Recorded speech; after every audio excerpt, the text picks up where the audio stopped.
2026 ஆண்டினுடைய என்னுடைய முதல் நிகழ்ச்சி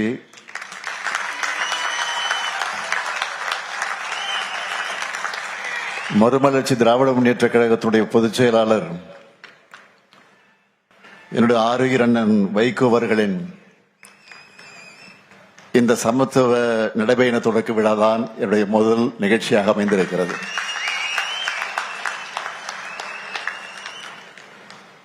உங்கள் அனைவருக்கும் என்னுடைய அன்பான வணக்கம். தன்னுடைய பொது வாழ்க்கையில தமிழ்நாட்டோட குறுக்கும் நெடுக்குமாக தன்னுடைய காலடிப்படாத இடமே இல்லை என்று சொல்லுகிற அளவுக்கு மக்கள் பிரச்சனைகளுக்காக நடைபயணம் செஞ்சவர் நம்முடைய அருமை அண்ணன் வைகோ அவர்கள். அவருடைய நெஞ்சுரத்தையும் ஸ்டாமினாவையும் பார்க்கும்போது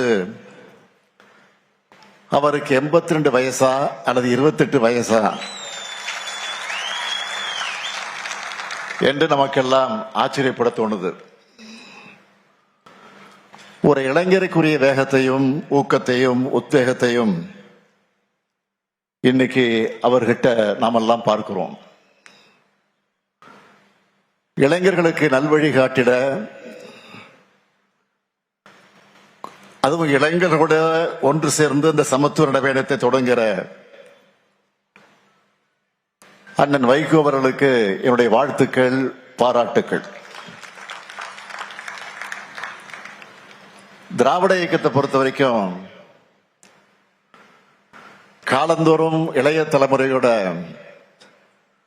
நலனுக்காகவும் எதிர்காலத்தினுடைய நன்மைக்காகவும் அவர்களின் வளர்ச்சிக்காகவும் செயலாற்றிக் கொண்டிருக்கக்கூடிய இயக்கமாக நம்முடைய இயக்கம் இருந்து கொண்டிருக்கிறது. தள்ளாத 95 வயதில தளராம தொண்டு செஞ்சவர் தந்தை பெரியார் அவர்கள். தமிழ்நாட்டு இளைஞர்களுக்கும் பெண்களுக்கும் கல்வி உள்ளிட்ட எல்லா உரிமைகளும் பெற்றிட கிடைக்கணும், அதுக்கு சாதி மதம் உள்ளிட்ட தடைகள் அகற்றப்படணும், அது தகர்க்கப்படணும்னு தன்னுடைய இறுதி மூச்சு வரைக்கும் பாடுபட்டவர் தந்தை பெரியார் அவர்கள். அவர் வழிவந்த தலைவர் கலைஞர் அவர்கள் 80 ஆண்டு கால பொது வாழ்க்கைக்கு சொந்தமானவர். சர்க்கரை நாற்காலியில உட்கார்ந்த வண்ணம் ஓய்வில்லாமல் உழைச்சார். 16 வயசுல மாணவநேசன் பத்திரிகை ஆரம்பிச்சு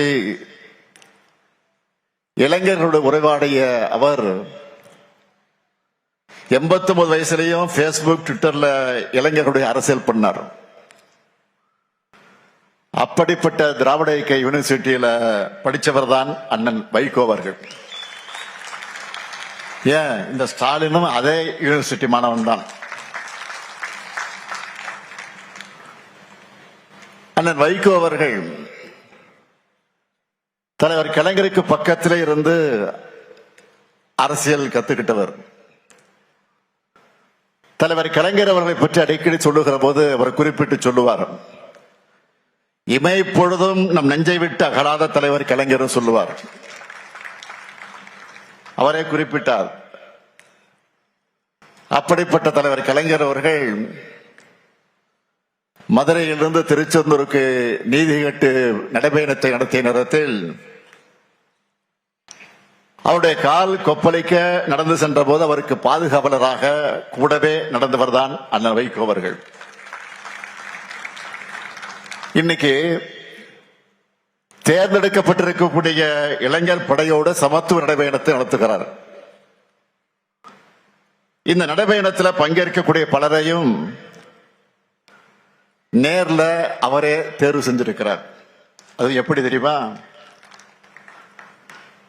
இந்த இளைஞர்கள் எல்லாம் பெற்றோருடைய சம்மதத்தை பெற்றிருக்கிறார்களா? இதனால அவங்களுடைய கல்லூரியுடைய தேர்வை ஏதாவது பாதிக்குமா? அவங்களுடைய உடல் திறன் என்ன, மன உறுதி எப்படி இருக்கு, ஆர்வம் எப்படி இருக்கு, எல்லாத்தையும் உறுதி செஞ்சுட்டு தான் இந்த இளைஞர் படைய அவர் தேர்ந்தெடுத்திருக்கிறார்.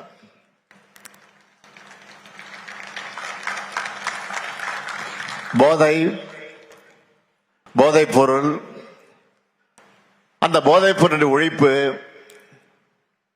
சாதி மத மோதல் தடுப்பு உள்ளிட்ட நாட்டுக்கு தேவையான கருத்துக்களை வலியுறுத்தி அண்ணன் வைகோ அவர்கள் தொடங்கி இருக்கக்கூடிய இந்த சமத்துவ நடைபயணம் மாபெரும் வெற்றி பெறணும். நிச்சயமாக வெற்றி பெறத்தான் போகிறது. இது மாதிரியான பயணங்களில் என்ன பயன் என்று சிலர் கேட்கலாம். காந்தியின் நடைபயணமும் மாவோவின் நடைபயணமும் வரலாற்றில் புரட்சி ஏற்படுத்தியிருப்பது போல அந்த தாக்கத்தை அவங்க உணரணும். இப்படியான நடைபயணங்கள் தான் தலைவர்கள் மக்கள்கிட்ட போய் எளிய வகையில சுலபமான முறையில நேரடியாக தங்களுடைய கருத்துக்களை சொல்ல முடியும். அந்த நடைபயணத்தோட தேவை குறித்தும் அதில் உள்ள நியாயங்கள் குறித்து மக்கள் பேச தொடங்குவாங்க. மக்கள் பேச பேசத்தான் அந்த பிரச்சனைக்கு தீர்வு காண முடியும். திராவிட இயக்க மேடைகளையும் நாடாளுமன்றத்திலையும் தமிழ்நாட்டோட தமிழர்களுக்காக அவருடைய உரிமைகளுக்காக கர்ஜித்தண்ணன் வைகோ அவர்கள் முதுமையை முற்றிலுமாக தூக்கி எறிந்துட்டு இந்த நடைபயணத்தை தொடங்கி இருக்கிறார்.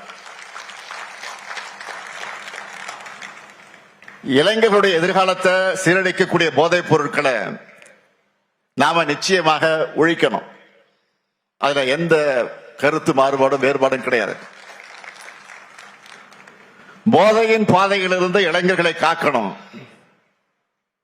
அதற்காக அரசு பல்வேறு நடவடிக்கைகளை எடுத்துக்கிட்டு இருக்கு. அது மூலமா ஓரளவுக்கு, முழுமையாக இல்ல, ஓரளவுக்கு பலனும் கிடைச்சுக்கிட்டு இருக்கு. ஆனா ரொம்ப முக்கியமானது, அந்த பழக்கத்திற்கு அடிமையானவங்க அதோட பாதிப்புகளை உணர்ந்து அந்த பழக்கத்தை கைவிடணும். அவங்க கூட இருக்கிறவங்க அவங்கள திருத்தணும். போதைப் பொருட்களுடைய பழக்கம் என்பது மிகப்பெரிய நெட்வொர்க். அந்த நெட்வொர்க் அழிக்க மாநில அரசுகளும் ஒன்றிய அரசும் இணைஞ்சு செயல்படணும். ஏராளமான போதை வஸ்துகள் நாட்டுக்குள்ள வருது. அதிகப்படியான போதைப் பொருட்கள் எந்தெந்த துறைமுகங்கள் வழியா நாட்டுக்குள்ள நுழையுதுன்னு நம்ம செய்திகள்ல பார்க்கிறோம், படிக்கிறோம். இந்த நுழைவு வாய்களை நாம அடைச்சாகணும். நாட்டோட எல்லைக்குள்ள போதைப் பொருட்கள் வர்றதையும் மாநிலம் விட்டு மாநிலம் மாநிலம் விட்டு மாநிலங்கள் கடத்தப்படுவதையும் ஒன்றிய அரசின் முகமைகள் தீவிரமாக கண்காட்சியை தடுக்கணும். அதுக்கு எல்லா மாநில அரசுகளும் தேவையான எல்லா ஒத்துழைப்பையும் கொடுக்கணும். எடுத்துக்காட்டுக்காக நான் சொல்றேன், கடந்த சில மாதங்கள்ல திருவள்ளூர், வேலூர், ராணிப்பேட்டை போன்ற மாவட்டங்கள்ல இருந்து 1 லட்சத்துக்கு அதிகமான போதை மாத்திரைகளை பிடிச்சிருக்கிறோம். இந்த கடத்தல்ல சம்பந்தப்பட்டவங்க மகாராஷ்டிரா, ஆந்திரா, தெலுங்கானா, ஹரியானா போன்ற மாநிலங்களை சார்ந்தவர்களாக இருக்காங்க. அதே போல இன்னும் சில வழக்குகள்ல குற்றவாளிகள் நைஜீரியா, செனகல் போன்ற நாடுகளை சார்ந்தவர்களாக இருக்காங்க. இப்படிப்பட்ட நெட்வொர்க்கை ஒழிக்க எல்லாரும் கைகோக்கணும். நம்மை பொறுத்த வரைக்கும் போதைப் பொருள் பழக்கத்தை முற்றிலுமாக ஒழிக்கணும்னு தமிழ்நாடு அரசோட துறைகள், ஒன்றிய அரசின் துறைகளோட அண்டை மாநில காவல்துறையினரோடு முழு ஒத்துழைப்பையும் கொடுத்து செயல்பட்டு வருகிறது என்பதை நான் தெரிவிக்க கடமைப்பட்டிருக்கிறேன். போதை ஒழிப்புங்கிறது சமூகத்தோட கூட்டு பொறுப்பா இருக்கணும். முக்கியமா கலைத்துறை சார்ந்தவங்க பொறுப்புணர்ச்சியோடு தங்களுடைய படைப்புகளை உருவாக்கணும்.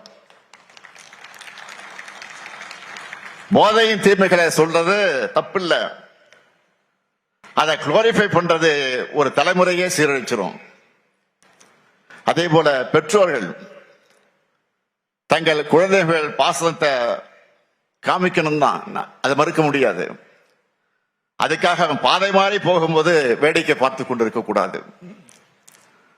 யூடியூப், இன்ஸ்டா ரீல்ஸ் மூலமா வரக்கூடிய ஈஸி மணி பசங்களை தவறான பாதையில கொண்டு போறதுக்கான சான்ஸ் தான் அதிகம். எனவே குழந்தைகளை பொறுப்போடு வளர்க்கணும். பெற்றோர்களை நான் கேட்டுக்கொள்கிறேன். முக்கியமா அம்மா, அப்பா, அக்கா, தங்கச்சின்னு வீட்டில் இருக்கக்கூடிய சொந்தங்கள், நம்ம வீட்டு பசங்க வழி தவறி போகாம இருக்கிறத கண்காணிக்கணும். ஒருத்தருக்கு ஒருத்தர் மனசு விட்டு பேசணும். மனம் விட்டு பேசினாலே பாதி பாரம் குறைஞ்சிரும். தவறான பாதைக்கு போகக்கூடிய தேவை நிச்சயமாக இருக்காது.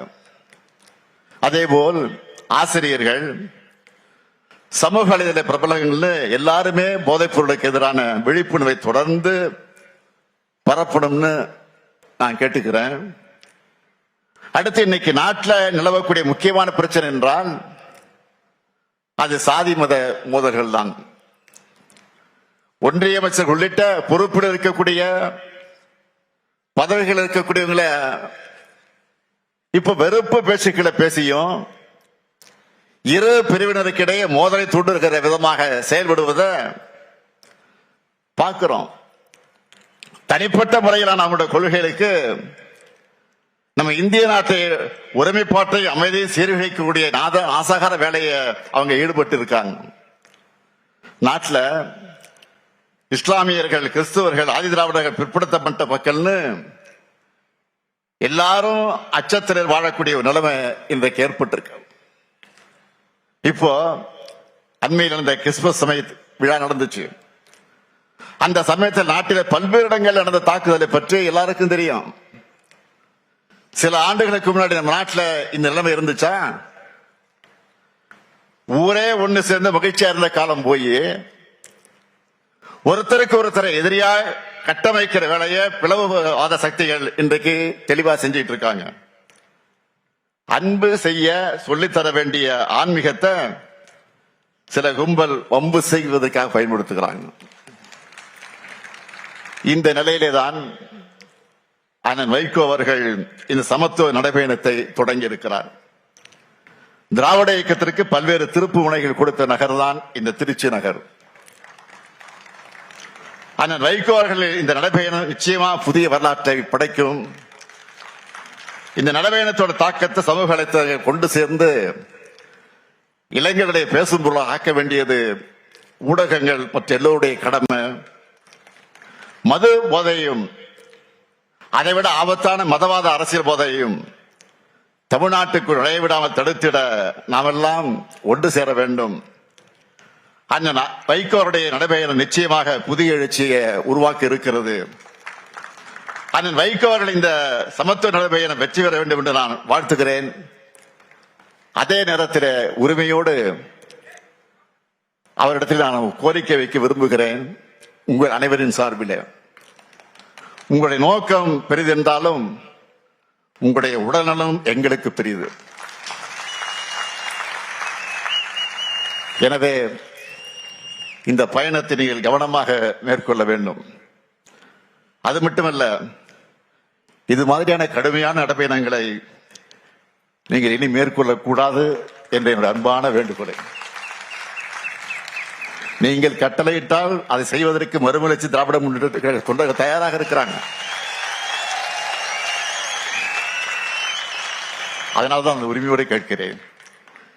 நீங்க உங்கள் உடல்நிலை பாதுகாக்கணும் என்று அன்பான வேண்டுகோள் இந்த நேரத்தில் உரிமையோடு கேட்டுக்கொண்டு உங்கள் பயணம் வெற்றி பெற வாழ்க வாழ்க வாழ்க என்று வாழ்த்தி விடைபெறுகிறேன். நன்றி, வணக்கம்.